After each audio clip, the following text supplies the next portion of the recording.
BJP के आका नेता बिहार आए थे, आने वाले थे और उसके पहले रामनवमी था। रामनवमी के अवसर पर इन लोगों ने दंगा कराने का प्रयास किया। बीजेपी वाले का काम ही है दंगा कराना और इसी पर वोट लेता है। देश के लिए कुछ करना थोड़ी है। लेकिन मामला ये है कि बीजेपी का मामला ही यही रहा है कि राम के नाम पर ये खिलवाड़ करते रहे हैं कि सरहद पे तनाव है, लगता है कि चुनाव है। सरहद का तनाव छोड़कर अंदर में तनाव पैदा करने की बीजेपी की पुरानी चाल चरित्र चेहरा रहा है। उनके कहने से कोई नहीं बनता है। बिहार का जनता और देश का जनता तय करता है कि कौन पीएम होगा, कौन सीएम होगा। खाली हाथ आते हैं और बिहार के लोगों की बोली लगाकर चले जाते हैं। नमस्कार, मेरा नाम आलोक है। आप लाइव स्ट्रीम देख रहे हैं। बिहार विधानमंडल का बजट सत्र चल रहा है। ऐसे में बिहार के सासाराम और बिहार शरीफ में हुए हिंसा को लेकर अब सवाल खड़े किए जा रहे हैं। एक तरफ जहां केंद्रीय गृह मंत्री अमित शाह ने कल जोरदार हमला बोला है बिहार की महागठबंधन सरकार पर, वहीं आज महागठबंधन के नेताओं ने भी, खास करके आरजेडी के नेताओं ने, मुख्य प्रवक्ता हैं भाई वीरेंद्र, जिन्होंने खूब जमकर नारे लगाए हैं। देखिए, बीजेपी के लोग प्रदर्शन कर रहे थे, बीजेपी के तमाम नेता जो हैं वो प्रदर्शन कर रहे थे। ये तमाम तस्वीरें आपको दिखा रहे हैं बिहार विधानसभा के पोर्टिको की, जहाँ पर बीजेपी के नेता प्रदर्शन कर रहे थे। उस दौरान भाई वीरेंद्र ने भी वहाँ पहुँच खूब हंगामा किया है और दंगाइयों को वापस भेजो, दंगा पर राजनीति करना बंद करो, नारे लगाए गए हैं। भाई वीरेंद्र की ये तस्वीर देखिए।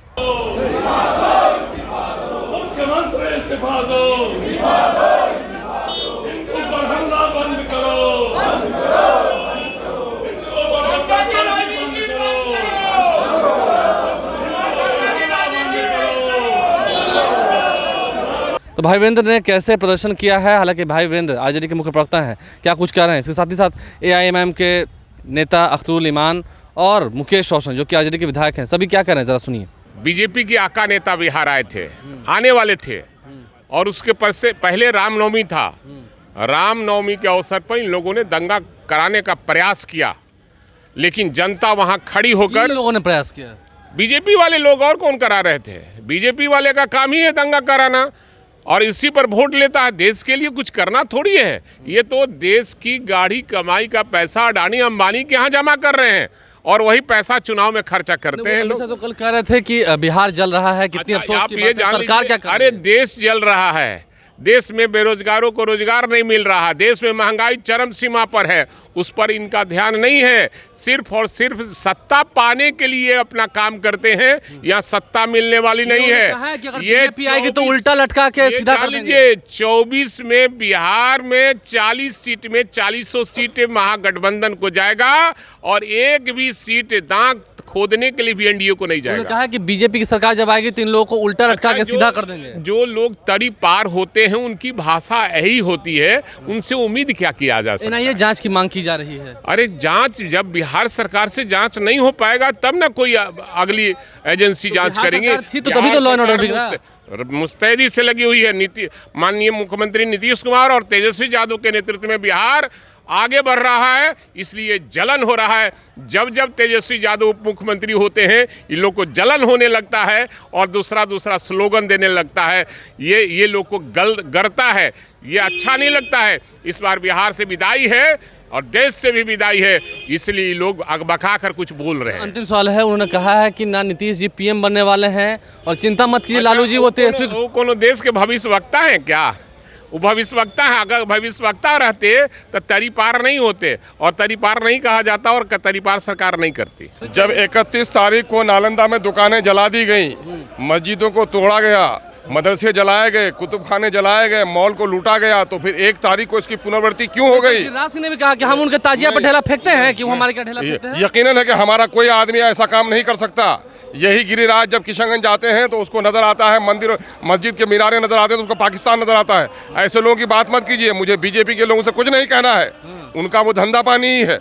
लेकिन बिहार की जो सरकार है गद्दी में बैठी, उन्होंने कहा था कि कम्युनलिज्म को और करप्शन को हम जीरो टॉलरेंस की बात करते हैं। जब 31 तारीख को वहाँ पर घटना हो गई तो 1 तारीख को उसकी पुनरावृत्ति क्यों हुई, इसका जवाब दे सरकार। अगर 31 तारीख को होश के नाखून लिए होते हुकूमत के लोग, एसपी को उस वक्त सख्त कर दिया गया होता तो ये घटना नहीं घटती। यकीनन जो सरकार के लोग वो कह रहे हैं कि दंगा जो है वो बीजेपी वालों ने फैलाया। यकीनन है कि उनके पास जो रिपोर्ट आई होगी वो सही कह रहे हैं। लेकिन मामला ये है कि बीजेपी का मामला ही यही रहा है कि राम के नाम पर ये खिलवाड़ करते रहे हैं और जब भी हुआ है, कहा एक मरहूम शायर ने कहा है कि सरहद पे तनाव है, लगता है कि चुनाव है। सरहद का तनाव छोड़कर अंदर में तनाव पैदा करने की बीजेपी की पुरानी चाल चरित्र चेहरा रहा है। बाबरी मस्जिद, राम जन्मभूमि से इनकी राजनीति ऊपर उठी है और ये राम के नाम को हर जगह बदनाम करने का काम कर रहे हैं। बिहार में जो स्थिति है वो इस तरीके का उत्पन्न हो जाता है कि लोग दंगा और इस तरीके का मामला हो जाता है, माहौल हो जाता है। मतलब आपका कहना है कि मतलब इन लोगों द्वारा ही किया गया है? बिल्कुल, यही लोग करवाते हैं बिहार को बदनाम करने के लिए।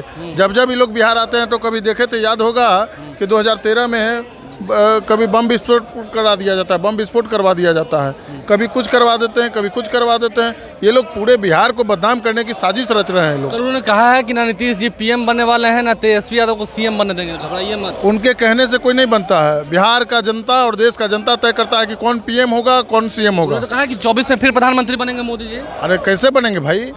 अभी 40 में से 39 सांसद थे उनके, एनडीए के सांसद थे, उसके बावजूद आपने न विशेष राज्य का दर्जा दिया, न विशेष पैकेज दिया। आखिर किस आधार पे आप वोट मांगने आते हैं? खाली हाथ आते हैं और बिहार के लोगों की बोली लगाकर चले जाते हैं। 25 में अगर उनकी सरकार बनेगी तो दंगाइयों को उल्टा लटका कर सीधा कर देंगे। अरे वो लोग क्या करेंगे सबको पता है। वो लोग क्या करते हैं, आज तक बिहार को और देश को ठगने का काम किए। ना तो 15 लाख रुपया मिला, ना 2 करोड़ रोजगार मिला। आखिर कहाँ है उनका रोजगार? हर साल जो 2 करोड़ रोजगार देने का वादा किया था उन्होंने, 15 लाख नौकरी देने का वादा किया था, आज तक तो कुछ मिला नहीं। आज तक कुछ मिला नहीं। देखिए प्रदर्शन हो रहा है बीजेपी नेताओं द्वारा, और ऐसे में भाई वीरेंद्र जो कि आरजेडी के मुख्य प्रवक्ता हैं, उन्होंने भी खूब जोर जोर से नारे लगाए हैं। बीजेपी के नेताओं के सामने बीजेपी के खिलाफ नारे लगाए हैं।